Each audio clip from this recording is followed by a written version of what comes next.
noches. A ver, la técnica es la que se impone muchas veces. Estamos en nuestra primera sesión que pertenece al día de hoy, 10 de octubre. El título general, ya dijimos cuál era, mi ego en mi metro cuadrado. Sobre todo indico el mi, entre comillas, porque será el punto de partida, para que sea consciente de su doble acceso a la realidad y podamos con nuestro seminario poder ver un poco más, que los interrogantes se vayan iluminando poco a poco. Porque en el fondo es tratar en los segundos martes de cada mes, que son 9 sesiones, esta cualidad humana profunda del ser humano, que es universal, se encuentra en todas las religiones, como también en cualquier psicología profunda. Bien, me voy a situar cuál va a ser el método que voy a emplear a lo largo de estas 9 sesiones.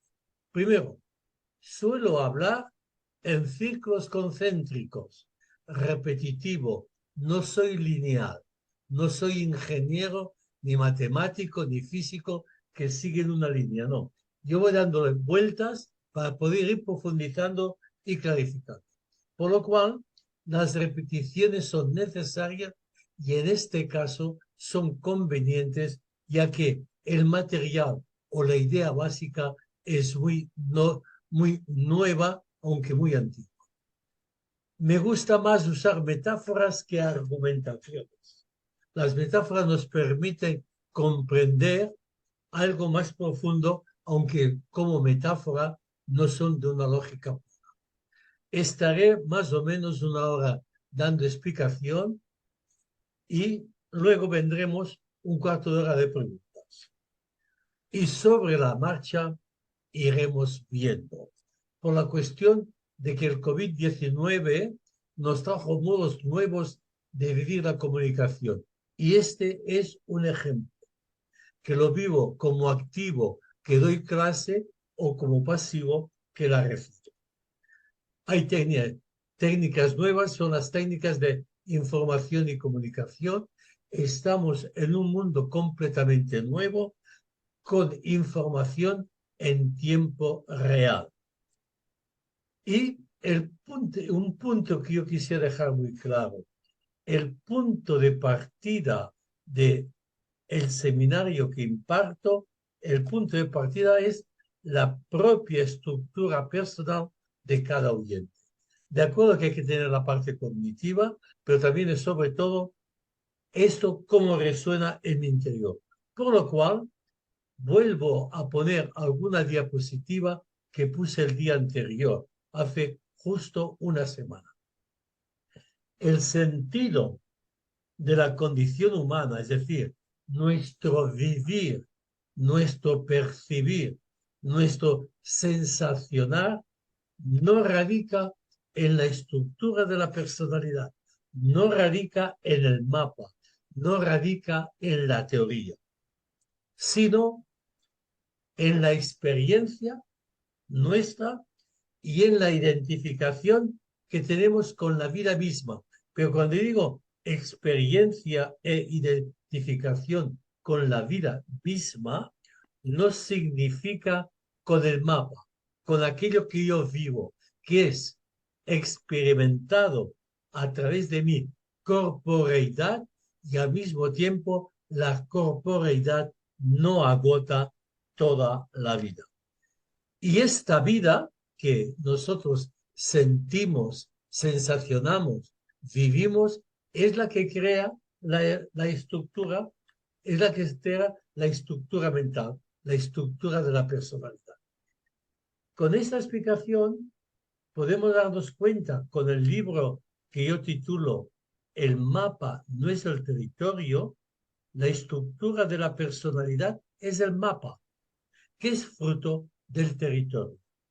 Evidentemente que mapa y territorio van juntos, es una metáfora. Y aquí tenemos, por tanto, el autor principal del libro que es Maria Corby, nacido el 19 de marzo de 1932, que es el fundador, como indiqué, del Seminario Intercientífico, pero que en el 1996 se concretó con el título Centro de Estudios de las Tradiciones Religiosas, que con el tiempo se ha convertido en Centro de Estudios de las Tradiciones de la Sabiduría. Y el libro que presento es más de 4 décadas, investigación atrevida y arriesgada, porque se aleja de las maneras habituales de pensar y sentir y vivir las cuestiones religiosas y espirituales. No me alejo yo, sino toda la corriente central de la nueva cultura, es decir, toda una invasión de unas formas de vivir y concebir la realidad que hace medio siglo no se tenían en cuenta. Por lo cual,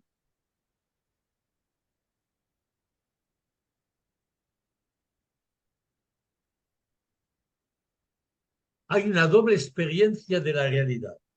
Una, con la metáfora que los dos pájaros son dos aspectos inherentes en nuestra estructura total, que es una dimensión relativa, relacionada con nuestras necesidades del vivir de cada día, y otra dimensión necesaria, pero gratuita, de contemplar la vida. Esos dos aspectos están en nuestra estructura vital inherente en nosotros. Y entonces el punto de partida para esta radicalidad me va muy bien este pensamiento, porque coincide, como veremos dentro de 15 días, el ego en la psicología profunda, que dice así: un pájaro posado en un árbol nunca tiene miedo a que la rama se rompa, porque su confianza no está en la rama, sino en sus propias alas. Por tanto, la confianza en nosotros no debe estar en el mapa, que lo precisamos. Pero si perdemos el mapa, podemos recuperarlo, porque la confianza está en el terreno. Este libro que vamos a presentar o a comentar es hacia una espiritualidad laica, sin creencias, sin religiones, sin dioses. El índice del libro hay una presentación, una introducción y una primera parte que contiene 3 capítulos. Luego viene una segunda parte primera, que es el capítulo 4, que ya lo considero, aunque el libro no lo pone, como una bisagra, ¿eh? Un punto que une ambas partes. Y viene la segunda parte de los capítulos 5, 6 y 7 y una conclusión. Este es el mínimo que puedo decir del libro de hoy, con una cuestión importante. Hay un libro que continúa para poder clarificar mejor qué es el conocimiento silencioso que habla el 7º capítulo. Este libro, que no lo voy a comentar, pero creo que debo presentarlo, yo pongo 2 nombres concretos, Bernardo y Teresa, porque ambos, al acabar de leer el libro de Corby, vieron la necesidad de completar la definición y el concepto de conocimiento silencioso que nosotros lo haremos. Tiene la introducción a la oscuridad profunda, sus fundamentos, ahondando, meditaciones y un epílogo al final.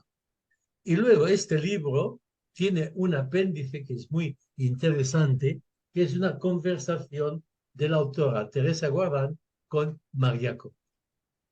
Pero añado, el libro que estamos presentando, publicado en el 2007, del 2007 al 2020, o sea, 13 años después, ha publicado el autor 6 volúmenes profundizando el tema. Y después de los 6 volúmenes, publicó el compendio que tiene unas 600 páginas, que es este libro, Proyectos para Sociedades Dinámicas. ¿Eh?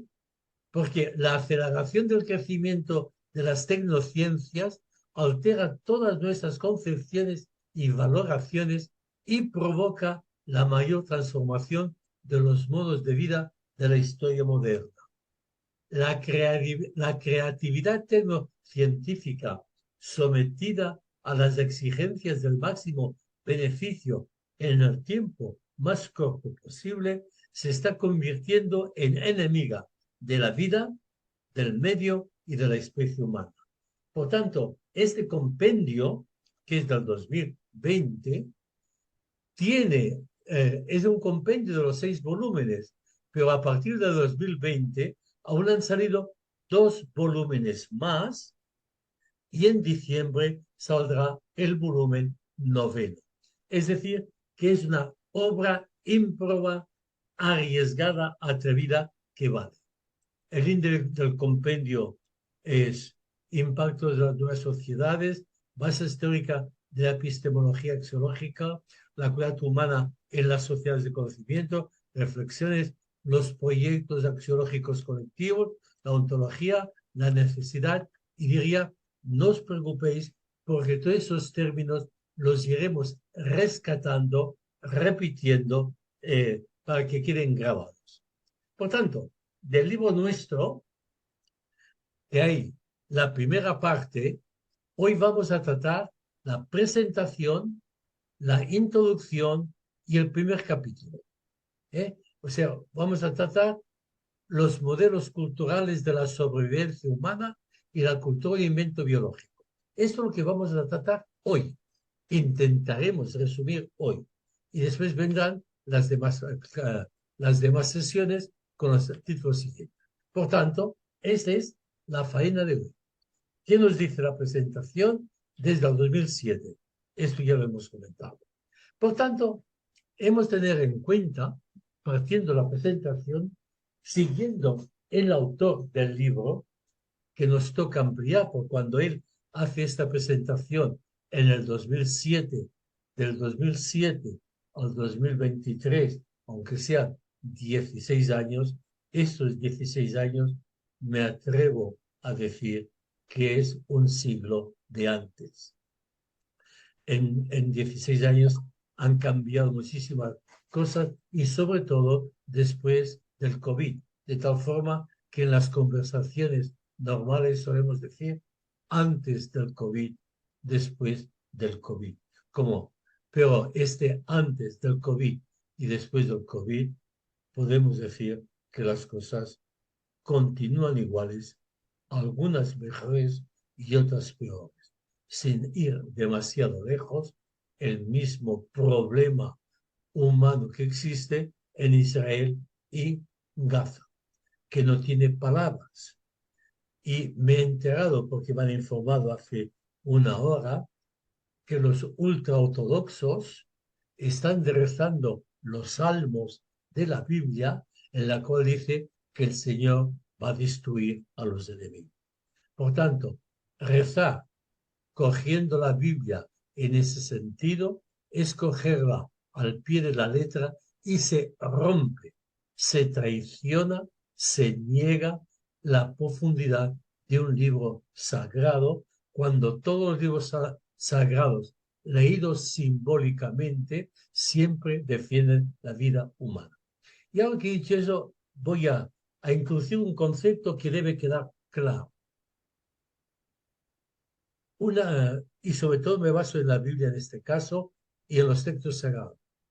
La lectura al pie de la letra, la lectura literal, no tiene sentido en el siglo XXI. O sea, los textos sagrados son escritos en contextos concretos, en coordenadas de espacio y tiempo distinto cada uno. En aquel momento, coger el texto y leerlo hoy no se debe tomarse al pie de la letra, porque si un texto sagrado se toma hoy, en el siglo XXI, al pie de la letra, se hace como se hace en esos momentos, rezar a Dios y agradecerle el hundimiento físico del enemigo. En el siglo XXI esto ya no tiene sentido. Por tanto, hay que hacer la lectura simbólica. Es un concepto que debe quedar claro que no solamente es de Corbí, sino ya es de exégesis. Toda lectura debe hacerse simbólicamente. ¿Qué significa o qué quiere decir el autor con el texto que hace? Entonces voy a coger la metáfora que emplea el mismo Corbí entre la copa y el vino. El texto sagrado es la copa y el mensaje interior, el mejunje del texto, el anuncio que da el texto es el vino. Durante muchos siglos se han contemplado, se han construido copas sin vino. Y así hemos llegado que se montan armarios recopilando copas, pero vacías del vino. En el siglo XXI nos toca volver a la verema, volver a viñar para que en copas nuevas se pueda este vino, este sorbo, este gusto, esta esencia que es el vivir de una forma adecuada con el respeto siempre del ser viviente. Por tanto, estamos en una gran encrucijada, tanto en lo religioso como en lo axiológico. La palabra axiológico no debe espetar. La palabra axiológico es igual que valor. Axios en griego significa valor. Cuando hablamos axiológico, hablamos de los valores. Por tanto, es la palabra técnica que él emplea en su tesis doctoral. Político, económico, familiar, relaciones humanas. Estamos en una encrucijada en que todo ha cambiado, pero no ha cambiado de golpe. Ha entrado de golpe, pero esos cambios venían paulatinamente a partir del final de la Segunda Guerra Mundial. Hay una aceleración y una alienación. Quisiera yo tener en cuenta otra palabra que vamos a repetir muchas veces, la alienación. Vamos a alienar, ya significa dejar de ser uno. Hay una tendencia inmensa, y esto no es necesario ir demasiado lejos para darnos cuenta cómo la prensa intenta alienar la mente de la humanidad, generando opiniones parciales, informando en exceso, porque una información en exceso es desinformación. Bien, luego viene la mutación profunda de la historia. Dice él, ya sabemos que nadie ni nada nos rescatará de nuestra incompetencia y falta de calidad.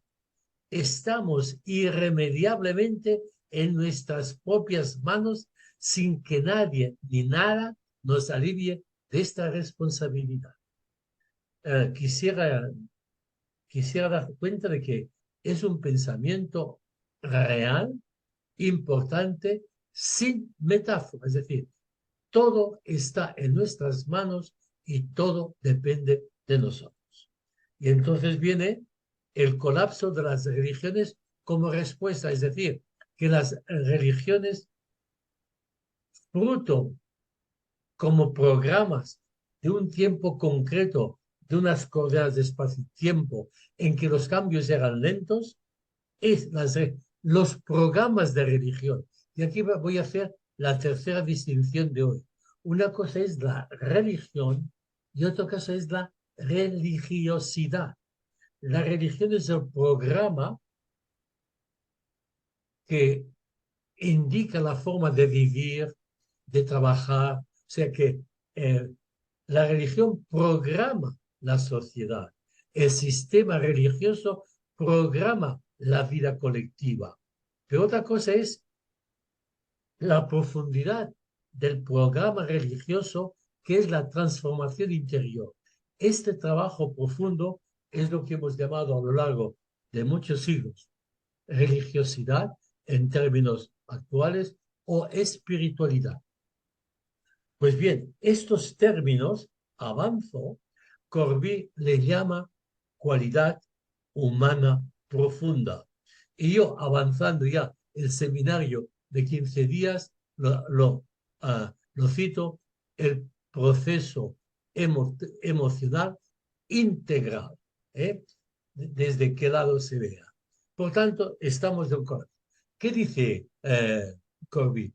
Yo solo recojo, formulo y doy forma teórica a lo que está ya hace tiempo en la calle. No soy pues innovador, solo estoy con los ojos y el corazón abiertos para ver y sentir lo que pasa sin temer sus consecuencias. Solo soy un testigo que dice lo que ve. No se gana nada con ignorar lo que está ocurriendo. Por el contrario, se pierde mucho. Y esto lo que tenemos en cuenta es no dejarnos alienar por discursos fóbicos, discursos conservaduristas o bien con exceso de información. Nos toca ser críticos, discernir para poder escoger de la paja el grano. No podemos arriesgarnos a tener que archivar las grandes tradiciones espirituales vehiculadas por las viejas religiones como cosas del pasado. Esta es la defensa profunda de Corbí. La religiosidad, la espiritualidad transmitida a través de textos, eso no hay que renunciar, no hay que archivar. Las religiones y las tradiciones espirituales fueron la fuente de sabiduría de la que vivieron nuestros antepasados y donde se fundamentó su espiritualidad y su gran y preciado legado. Por tanto, querer decir, como he oído decir y he leído y he contestado, Corbí no niega en absoluto la realidad profunda de la humanidad que trasciende la misma humanidad. Podemos llamarle Dios, podemos llamarle Tao, podemos llamarle Alá, podemos llamarla la gran. Esta realidad última, esta ultimidad que es del pájaro que contempla, no tiene ningún nombre. Desde el momento que ponemos un nombre, estamos ya condicionando la cuestión. Hay que arriesgarse por respeto y veneración por el legado, por amor a la verdad y por amor a las futuras generaciones, aún con peligro de equivocarse. La gran preocupación que oigo a muchos padres, ¿cómo transmito la fe? La fe se transmite vitalmente como transmitimos vitalmente el amor. No nos dedicamos a nuestros hijos, a nuestros amigos, a hablar continuamente qué es el amor. El amor se vive y se transmite. Lo mismo esta integridad. Equivocarse así sería un acto de responsabilidad y amor. Es decir, que nos podemos equivocar, que los jóvenes se pueden equivocar porque buscan bendita equivocación. Sin embargo, la espiritualidad es atrevimiento, dicen los maestros espirituales, y hay que confiar en el soplo del espíritu. Y esto de plena actualidad en todos los sitios. A nivel católico, por decir un ejemplo, está el sínodo, o en reuniones de Cartalá, o en reuniones de el espíritu se mueve, pero el espíritu lo hemos de concretar nosotros. Y ese es el trabajo de concretar, especificar, construir la copa para mostrar y poder beber el vino.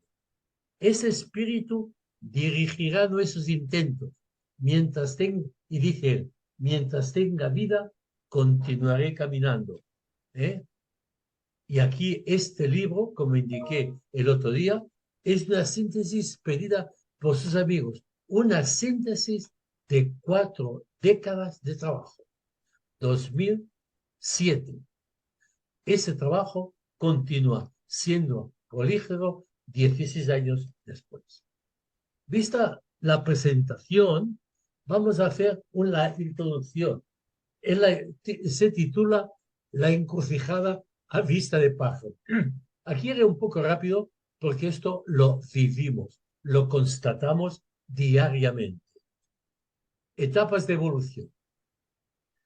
Desde siglos hasta el 1950, podemos decir que el periodo preindustrial, por usar una palabra, el mundo agrario, el mundo de la agricultura.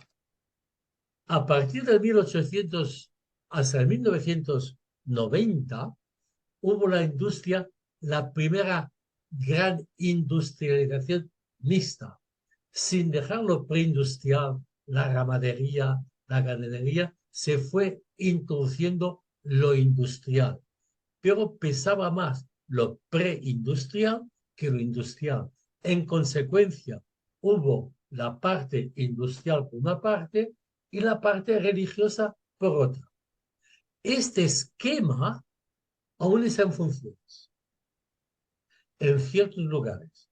Desde donde yo hablo, que es Cataluña, o una nación en el Estado español, es un lugar en que esto está superado. Estamos en una sociedad postindustrial. Y así es en el mundo occidental. Por tanto, a partir de 1945, cuando acaba la Segunda Guerra Mundial, hasta 1990, hay la segunda gran industrialización, que significa que va pesando más la industria que lo preindustrial. Y tenemos, a mí me gusta mucho, esto no lo he hablado, pero me gusta citar a partir del 2000. Si os fijáis un poco, del 2000 al 2023, las generaciones de maestros que empiezan a salir en el 2020-21 son generaciones que han nacido en el mundo móvil. Por tanto, empezamos a tener todo bien justito, maestros de primaria que son de la misma generación que sus alumnos. Pero los maestros que han nacido, los maestros que ha habido hasta 2020, no pertenecen al siglo XXI. Hay una frase muy bonita de hace años, el mobiliario de las escuelas es del siglo XIX, el profesorado es del siglo XX y el alumnado es del siglo XXI. Pero hoy ya podemos decir que el siglo XXI ya empieza a tener una o dos generaciones de maestros del siglo XXI. Tienen una gran labor que hacer. Por tanto, en estos momentos ya hablamos de una sociedad del conocimiento, una sociedad de innovación, una sociedad de creatividad, una sociedad de cambio, una sociedad de imprevisto. El mundo occidental es neoliberal. Ese es el mundo. Y cuando digo mundo occidental, pienso en el hemisferio norte y también en el hemisferio sur, las capas o clases sociales que tienen el mando, el control del mundo económico. Este es el libro que está presentando. Por tanto, hay otro libro que habla sobre las reflexiones sobre la cualidad humana que queremos ver. Por tanto, en la introducción, la sociedad agraria duró miles y miles de años. La ciudad vista hemos visto. ¿Cuándo empieza todo esto? La máquina de hilar, la máquina de vapor, el barco de vapor, el ferrocarril, la bicicleta, la máquina de escribir, el primer reloj de pulsera, Edison con la bombilla. Pero todo esto, que empieza la primera gran industrialización paralela a los sistemas de religión, estos cambios lentos no modificaban demasiado, pero iban cuestionando todo. Por tanto, había aún manteniéndose las religiones en este contexto. La ciudad segunda, hay más industrialización que agraria. Hay la mecanización. Hago un paréntesis. Oí en una conferencia que no fue tanto la máquina de vapor la que indica la época moderna, sino el reloj. Porque el reloj obligó a ponerse todos de acuerdo. ¿Eh? Ese fue un dato que me llamó la atención en una conferencia del pasado. La bombilla, la informática empieza ya a funcionar en el 1950, pero sin hacer ruido. La moneda del mundo capitalista, en Europa lo hemos vivido con el euro, y entonces, en lugar de haber sistemas religiosos de creencia hacia un Dios, que ya indiqué algo en el anterior y hoy volver a rescatar, nacen nuevas ideologías seculares: comunismo, socialismo, liberalismo, son ideologías laicas que se basan en creencias, en dogmas. Por ejemplo, un dogma neoliberal es: todo lo que se puede hacer, hágase. Por tanto, todo lo que se puede hacer, si se puede hacer una guerra, hágase la guerra. En la Guerra Mundial Segunda, los médicos nazis hicieron de conejos de indios de los judíos y de otras personas. Se podía hacer, lo hicieron. No había una escala de valores. Y eso es muy importante. Capitalismo, socialismo, comunismo. Y es, ¿por qué cito esto? Porque estas ideologías que se sostienen en creencias están en plena crisis. Y el neoliberalismo está en plena crisis porque el dogma del progreso infinito se empieza a cuestionar. El progreso pide por sí mismo un límite. Por tanto, si capitalismo, socialismo, etcétera, son creencias seculares, estas creencias seculares, como las creencias religiosas, son copas construidas por la humanidad, no han caído del cielo.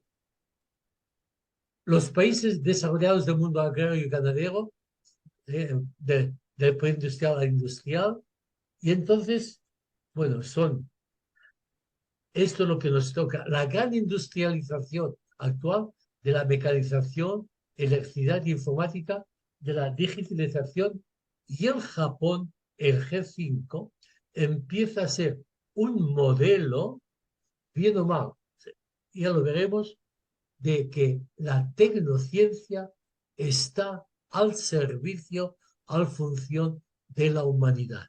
No como el neocapitalismo, que la tecnociencia está no para servir a la humanidad, sino la humanidad para servir a la tecnociencia. Y este es el gran problema que se está diluyendo. Por tanto, en la situación postindustrial estamos en una sociedad dinámica, conocimiento, cambio continuo, creatividad, innovación, aceleración. ¿Cuál es el futuro de la humanidad? Un gran interrogante.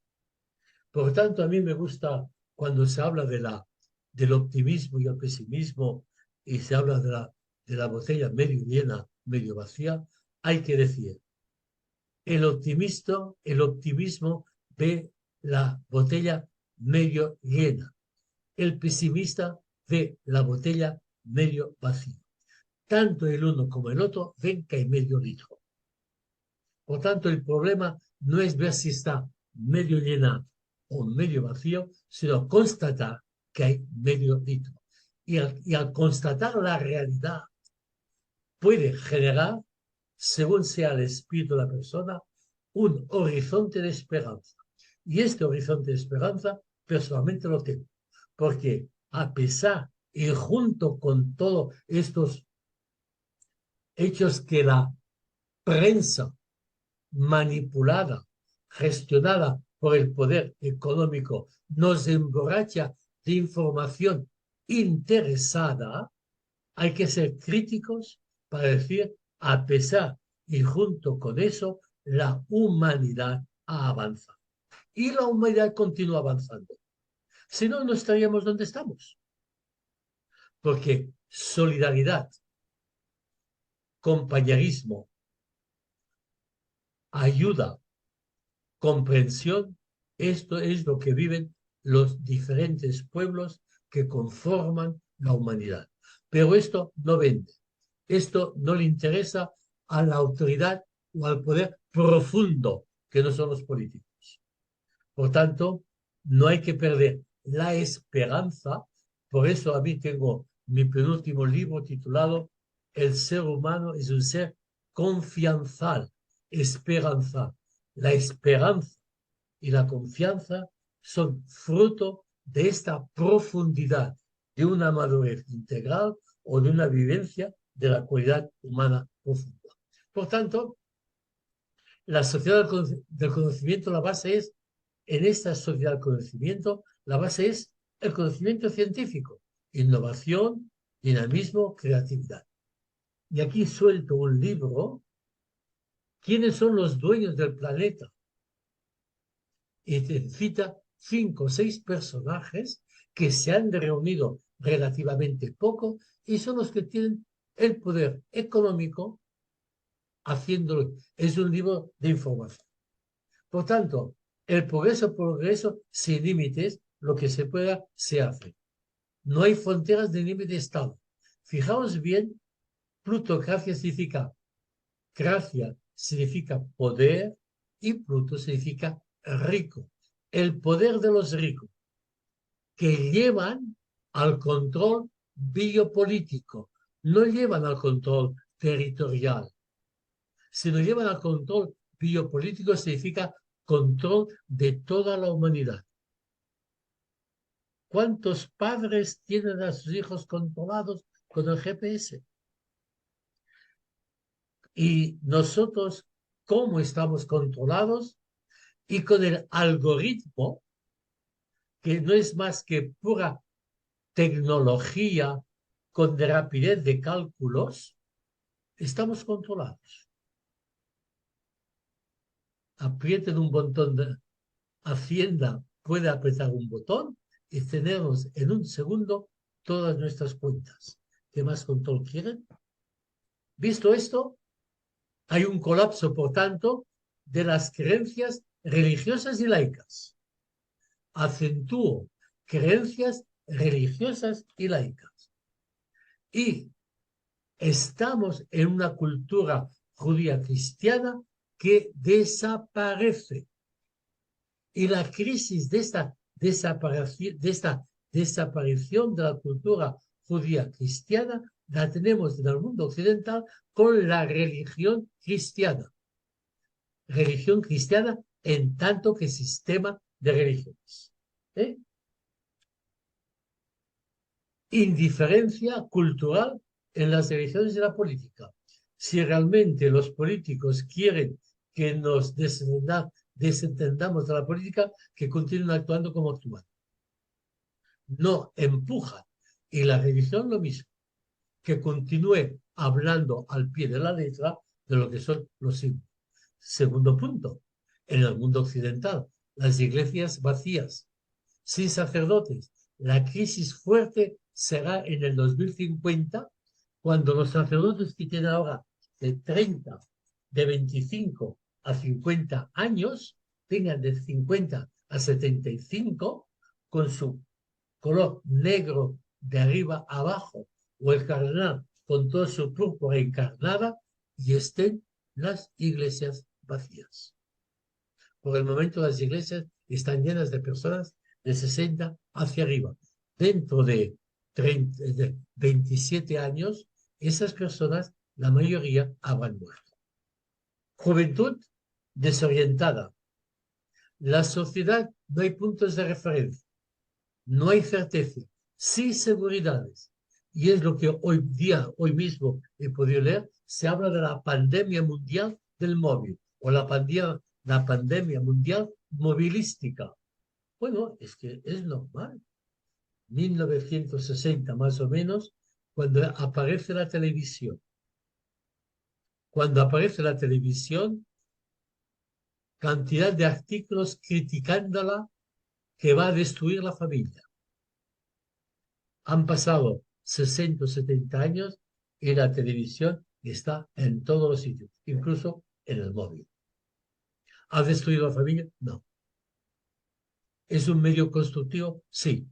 Hay que saberlo gestionar como toda técnica nueva. Y el móvil, siento decirlo, es una técnica nueva que aún no sabemos cómo hacer pedagogía. Por tanto, además de esto, restauracionismo, partidos de derecha, nuevas drogas, porque se está fijada aún en una etapa de crecimiento madurativo. Cuesta pasar a la etapa racional, a una etapa de pensamiento.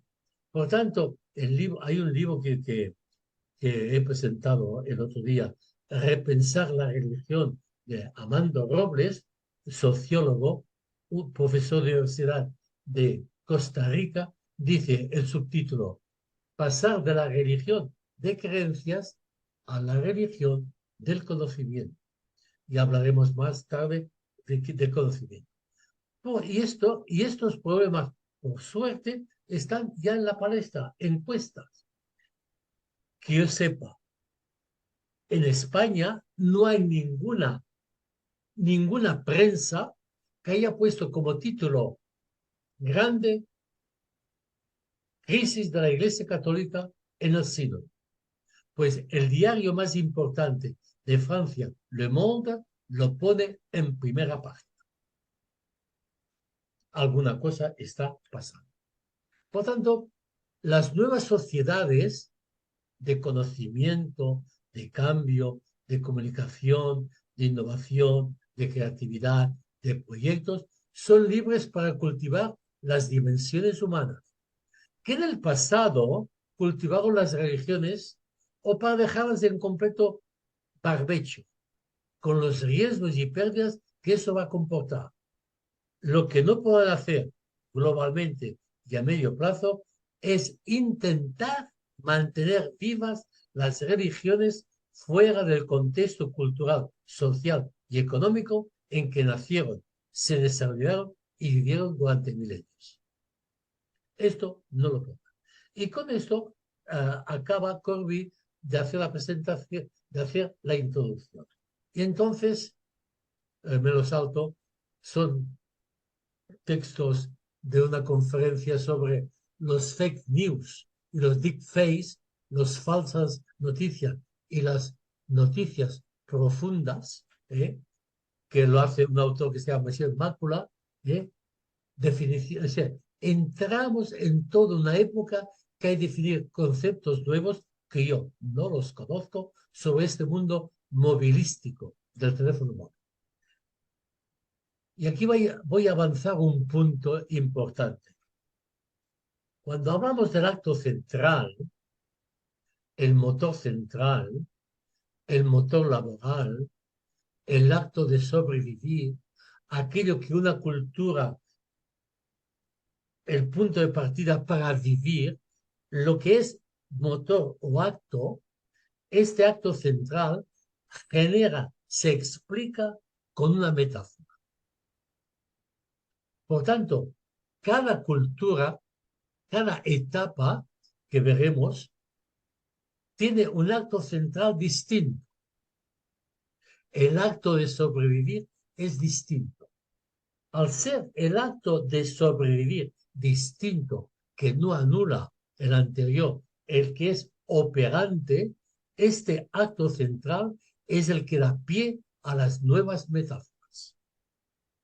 Y lo volveremos a repetir, porque esto nos puede ayudar a comprender los distintos mitos que se han ido generando a lo largo de las etapas de crecimiento de la humanidad económicas, o sea, de progreso material, Porque si el acto de sobrevivir cambia, cambia la explicación.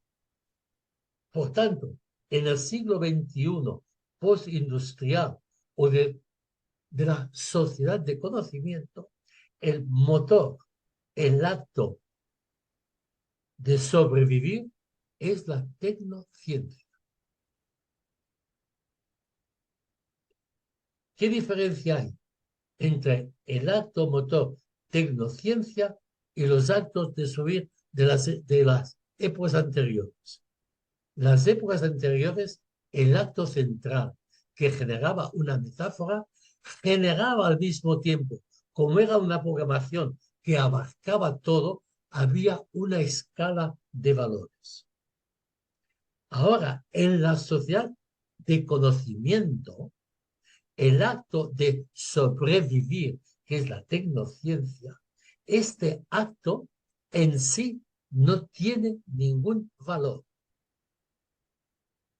Por tanto, si el motor laboral de sobrevivir una sociedad del conocimiento tiene como motor algo que no tiene axiología, que no tiene valores, una máquina no tiene valor, un cuchillo no tiene valor, pero sí que da pie para generar valores. Eso es la cuestión. Por tanto, si la tecnociencia no contiene en sí una escala de valores, un programa o proyecto axiológico, alguien se lo debe dar. O este programa se lo damos desde la cualidad humana profunda, desde la espiritualidad, desde la madurez, o serán otros que desde otra escala de valores egoísta, competitiva, interesada, para destruir la humanidad, para dominar la humanidad, el control biopolítico y un progreso sin límites. Esta idea, que tal vez sea difícil comprender, la volveremos a repetir. El conocimiento científico técnico es el medio operante. Explicaciones sin axiología. Y reinsisto, nada cae del cielo de las nubes. Por tanto, lo que está pasando en Israel y Hamas no pertenece solamente a Israel y Hamas, pertenece a toda la comunidad. Y hay que ver la historia, qué ha pasado. Y solo y únicamente lo pueden resolver las autoridades políticas de la fondo económicas. Porque Dios no lo va a resolver. Porque cuando hablo Dios, ya me imagino una imagen. Y esta imagen es un constructo nuestro. Todo es responsabilidad humana. Hoy, día 10 de octubre, y con salmos bendiciendo al Señor porque está destruyéndose Gaza. Si hay un Dios que permite esto, es un Dios mal parido, sádico e inhumano. Informar para desinformar. Bien, visto este aspecto, voy a ir un poco rápido y rescataremos el día siguiente. La cultura es un invento biológico. El ser humano es un ser viviente cultural. Tiene una parte, tiene genética como el animal, pero el animal, cuando nace genéticamente, tiene todo el 100% interior. El ser humano, cuando nace genéticamente, es incompleto. Y como genéticamente es incompleto, la completud de lo genético es cultural. Nacemos con el sexo, con las ganas de comer, de respirar, del territorio, pero esto es un instinto parcial. Cómo realizar la sexualidad, cómo comer, de qué comer, cómo poner límites al territorio, esto ya no es genético, esto es cultural. Y hay que tenerlo muy en cuenta. Por tanto, el tránsito de la vida de una estructura binaria, que es el del animal, genética y necesita genética y necesidades a una doble experiencia de la realidad por ser ternaria. Y esta es, en el tercer capítulo, nuestra cualidad específica humana. Por tanto, el ser humano es la construcción de una naturaleza viable. Esos son los 4 temas que corresponden. Y el que sí que indico que se pueda leer el libro. Si alguien no tiene el libro, yo se lo puedo mandar por PDF. ¿Eh? Pero existe el libro. ¿Eh? Bien.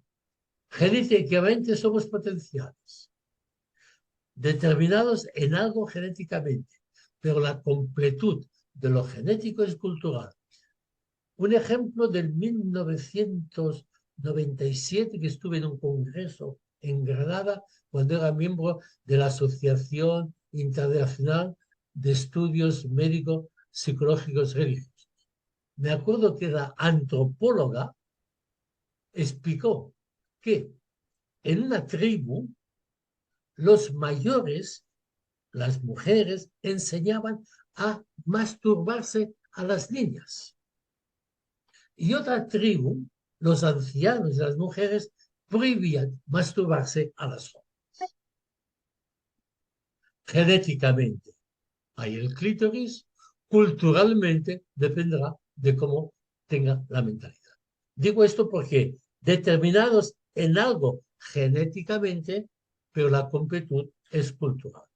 Como yo suelo decir, nacemos completos pero inacabados. Nacemos con el puzzle, con el marco del puzzle, pero las fichas no están colocadas. Nos toca a nosotros colocar las fichas.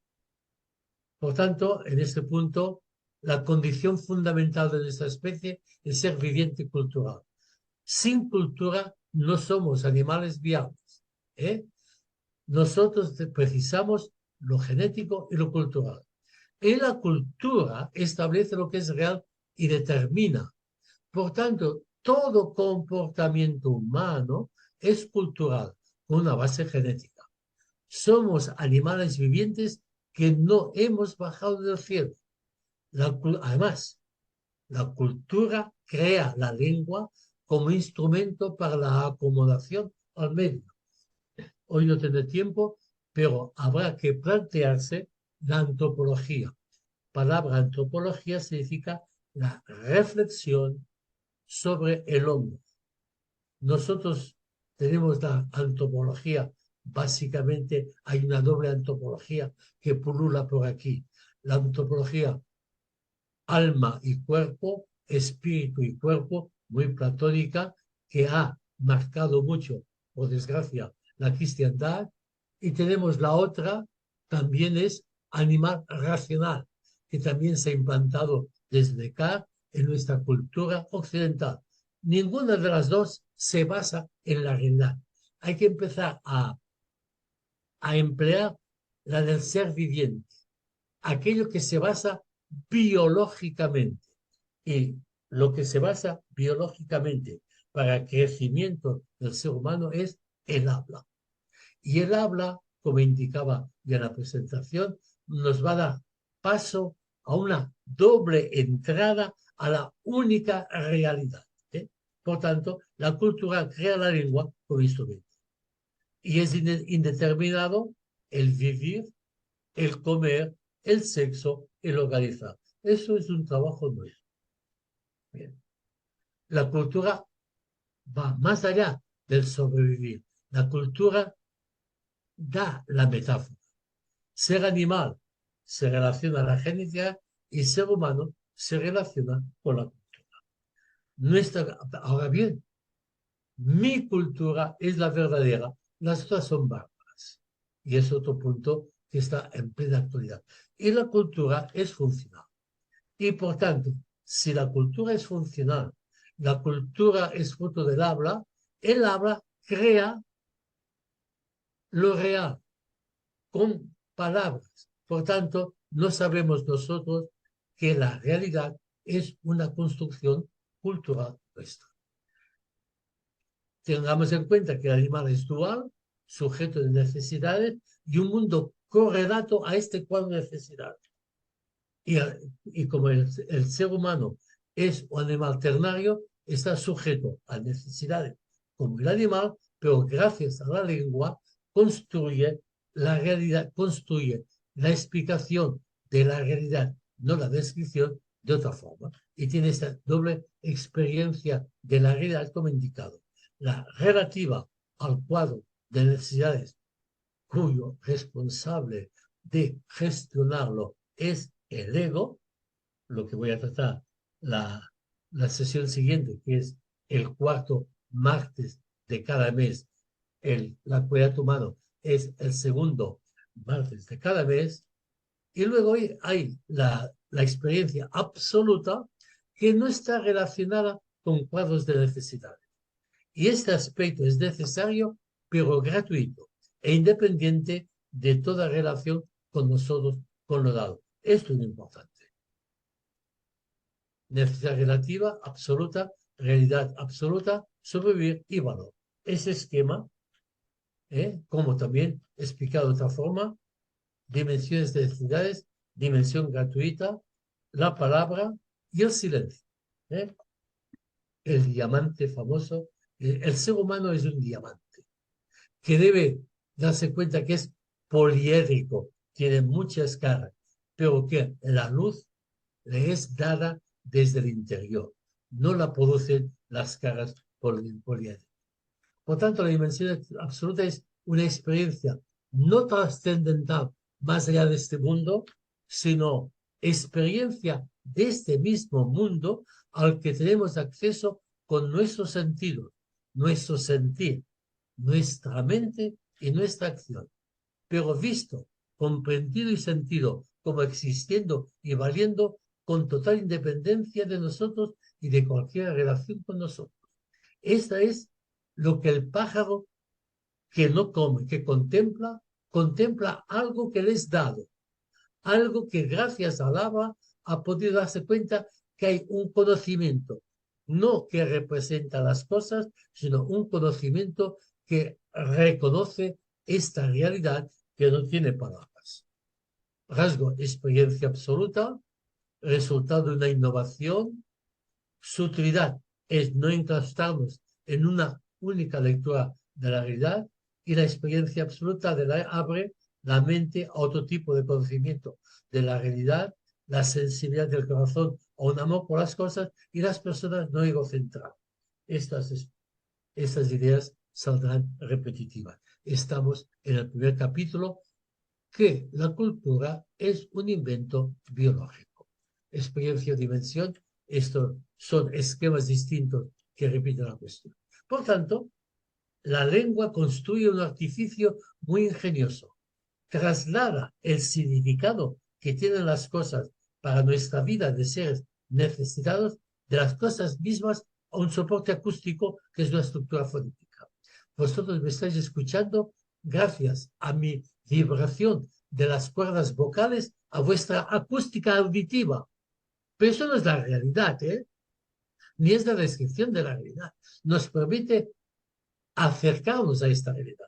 Por tanto, la palabra es una estructura fonética dotada de un significado arrancado de una realidad cósmica y que hace referencia a esa misma realidad. Por tanto, los sujetos de necesidad, el mundo de los seres, cosas y personas, las palabras cargan con el significado de esas cosas y personas para nosotros que somos seres vivientes.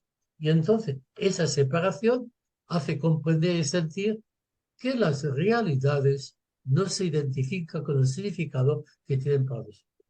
El significado es una cosa y la realidad otra, ya que pueden significar otra cosa. Así, la estructura de la lengua es del origen de nuestra doble experiencia de la realidad. La lengua, el lenguaje, el habla, rompe el enclaustramiento binario gracias a que proporciona una experiencia absoluta de la realidad que no son creencias. Bueno, entonces vamos a hablar de nuestra realidad específica, de doble invención, nuestra naturaleza definitiva determinada, la condición de hablante, por tanto, nada fijado, solo fisiología, condición sexual y simbiótica y nuestra competencia lingüística. Las formas concretas no están fijadas. Y en este siglo XXI, con la sociedad de conocimiento, están tambaleando, están, uh, están sacsejando, están moviendo todas las columnas que contenían, que mantenían una cultura. Pero las formas concretas no están fijadas. Tenemos una naturaleza no fijada, que es nuestra no naturaleza. Y tener una doble experiencia de la realidad es nuestra cualidad específica. No la podemos perder. Y si se pierde, esta misma cualidad específica humana, esta misma espiritualidad, esta misma interioridad, esta misma madurez integral, nos llamará la atención para despertarnos, porque nuestra condición de hablantes es de buscadores o contemplativos, no de creyentes. Por tanto, que la condición de hablante, la doble experiencia, que es mental, sensitiva y perceptiva, nos da la posibilidad de realizar cambios. No así a los animales, aunque tengan genéticamente, aunque tengan cosas parecidas al ser humano, es por la genética, no por la cultura. Crear culturas con cambios imperceptibles a lo largo de milenios. Esto ha sido la religión y ahora los cambios, por experiencia propia, son veloces.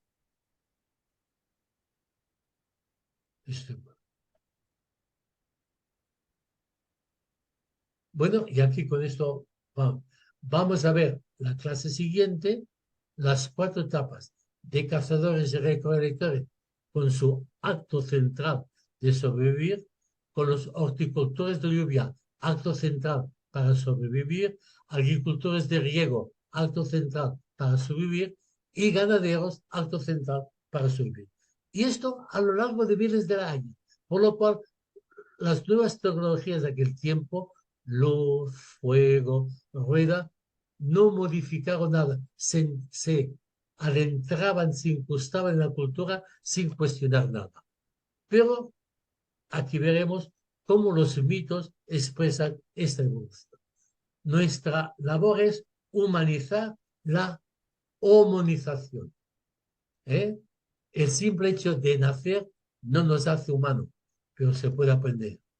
Entrenar y desarrollar la cualidad humana es una necesidad y también un reto. Abre los ojos a la realidad, dinamiza la comprensión honda, acrecienta la atención, alimenta la flexibilidad, hace posible la creatividad, es fuente de interés sincero. La cualidad humana es aprender a gestionar el vivir y las capacidades de tal manera que no dejen de girar alrededor de sí mismo en un estado de dispersión permanente. Términos técnicos, antropología. Estos 3 términos los diré. María Corbí presenta una antropología nueva, el habla viviente, una ontología no del ser supremo, sino rizoma interdependiente y una epistemología no mítica simbólica. Por tanto, la espiritual no se basa en dioses y creencias, sino que la espiritual se expresa en dioses y creencias. Definición de la cualidad humana. No es fácil obtener la condición humana, expresión de Buda, silenciar las voces de todos los perjuicios que era silencio de un poeta, o bien cultivar la cualidad humana es caminar hacia la libertad suma. Es la definición de Corbí. Esto lo expliqué el otro día de Dios, lo puedo saltar tranquilamente. Eso también, la mitología va expresando la significación, lo rescataremos, pero sí que quiero citar a Ortega. Nuestras convicciones más arraigadas, más indubitables, son las más sospechosas. Ellas constituyen nuestro límite, nuestros confines y nuestra prisión. Y dice Einstein, es más fácil desmenuzar un átomo que desmenuzar una creencia. Y esto os espero el día 14 de noviembre, segundo martes, para ver el capítulo segundo, que se piensa y ver qué hacer. Por tanto, con mi explicación concéntrica volveremos a rescatar todo esto. Y aquí acabo. Por tanto, he estado una hora justa hablando y nos queda ahora compartir, preguntar, sugerir, quejarse, dar ideas y ser creativos. Tenemos unos minutos, aunque nos pasemos del cuarto. Escucho del capítulo de hoy, no tengo nada más que explicar, porque iremos concretizando en ciclos concéntricos las ideas bases a lo largo de estas 8 sesiones que nos quedan. La idea principal irá quedando fijada. Copa no es el mensaje, es lo que aguanta el mensaje. El vino es el que da el mensaje. ¿Alguna pregunta que hacer?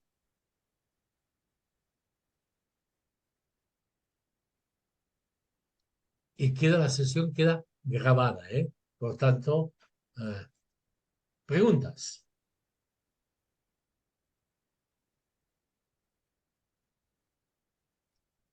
Si no hay ninguna pregunta, ninguna ansiedad, ninguna angustia. Hay que ir digiriendo poco a poco todo esto, ¿eh? Soy consciente de que la digestión será lenta y pesada, pero habrá digestión, ¿eh? Porque es una comida. Me piden, si me mandan o me escriben a mí, yo les puedo mandar.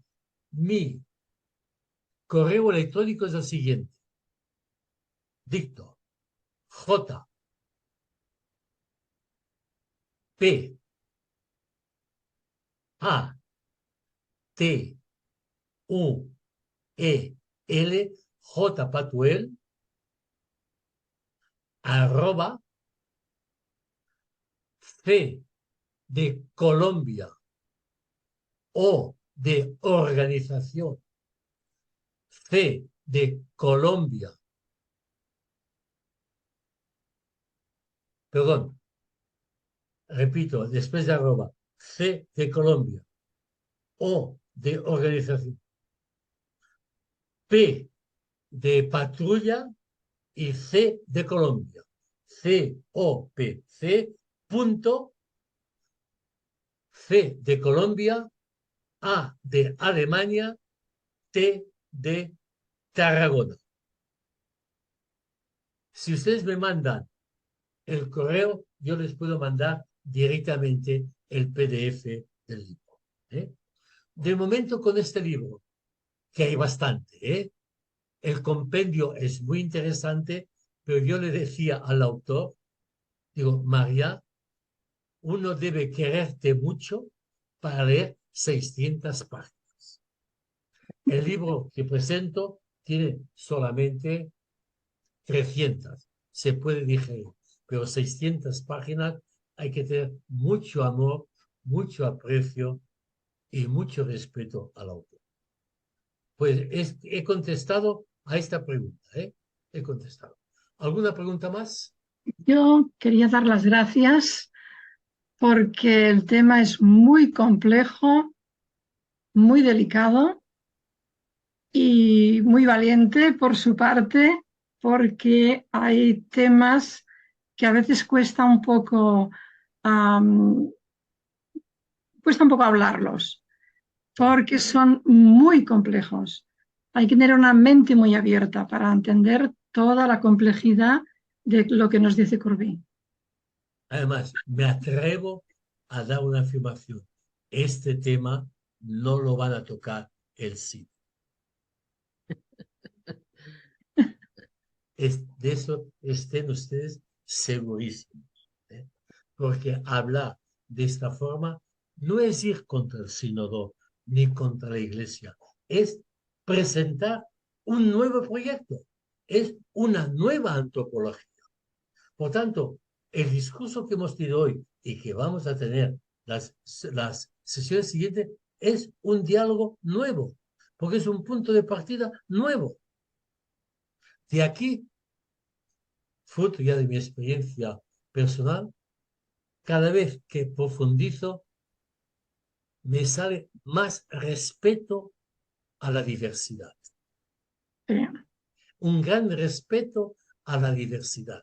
Y así como a mí me gusta respetar la diversidad, me gusta que los demás respeten también la diversidad, cosa que no hacen algunos cardenales conservadores, básicamente de Estados Unidos, con Bergoglio, que intenta abrir dentro de la misma estructura lo que es el sentido eclesial. Digo esto porque es lo más delicado, ¿eh?